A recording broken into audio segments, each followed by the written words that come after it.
Technical Writing for Inspectors, Module 3, Pronouns. Instructor Gary A. Pace, PE, CWI. Katy, Texas, TexasWeldingEngineering.com. Learning objectives. We're just going to talk about pronouns a little bit. Before we dive into how we use pronouns, we're just going to talk about them just a little bit. So personal pronouns. A personal pronoun is a word that takes the place of one or more nouns. I, me, they, it, something like that. The most frequently used pronouns are called personal pronouns, and they are referred to people or things. I, me, we, they. Those are personal pronouns. Subject pronouns would be something like she, and it's used as the subject of a sentence. So like, she is my best friend. It is my dog. This is the subject of the sentence. So, does he know the answer?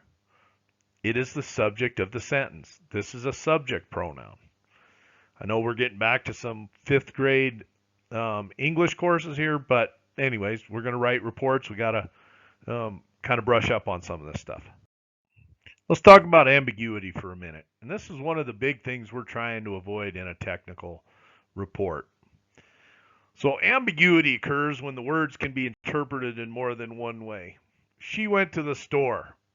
Well, maybe we're writing a paragraph and it's got my wife, my daughter, and my cousin who is also female. She went to the store. Well, which she went to the store? As opposed to Susan, my wife went to the store. So a lot of times when you're writing, you want to add more detail in there. And I am a firm believer in trying to avoid ambiguity in technical writing.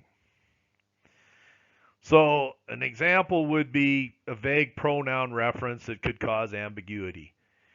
It is scratched. Well, what is scratched? Well, if we write that as it is scratched, there's a lot of ambiguity. But what if we say it is, or not it is, we'll avoid that. We'll put the white truck is scratched. The white 1978 Ford truck is scratched. Well, there's no ambiguity with there, right? It's a little more writing, but you get your point across and the reader knows exactly what you're talking about. So I avoid pronouns like they're the plague. And then we should to write more clearly, let's try not to overuse pronouns, particularly it, these, they, and this. Unless you're absolutely clear on what you're explaining, I try and avoid these. Sometimes I'll use them, but for the most part, I avoid them. So on the list of personal pronouns, I try and avoid these also. And there's schools of thought that say you can use these, but I think kind of the general way that inspectors write, we try and avoid using personal pronouns. I, you, he, she, it, we, they, me, her, him. It just kind of adds a level of informalness that I don't like. And not to say that you can't do it or that it's the end all be all if you throw an I or something in there. But I generally try to avoid personal pronouns when I'm writing a technical report. So when I'm talking first person pronouns, I don't use I, me, my, we, us, or those. I don't use first person pronouns. Don't go there. And then, as I said before, when you use these expressions in analytical, writing and essays, it can make the writing wordy, seem less confident in his or her ideas, and can also give the essay an informal tone. And I guess that's what I'm trying to reinforce here. I don't like to use those because it gives it an informal tone.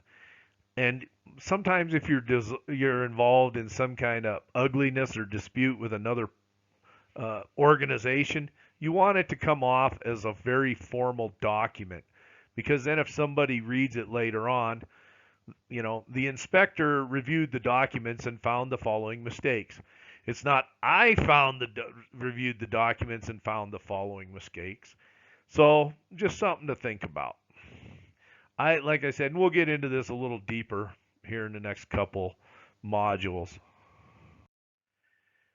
And in avoiding first person pronouns, when we write technical documents, it's going to weaken your credibility and the trustworthiness of the report. I did this. I found this. I did this. No, the inspector. You are the inspector. We all know that. The inspector found the following deficiencies in the welding work packages. The inspector reviewed the welds and found the following defects, and they needed to be repaired. The inspector gave guidance to the welders in regard to repairing the defective welds. It just comes off better than I told these guys to fix the welds. Well, who are you? We know you're the inspector, but if they're reading it and it's the inspector, oh, all right, the inspector.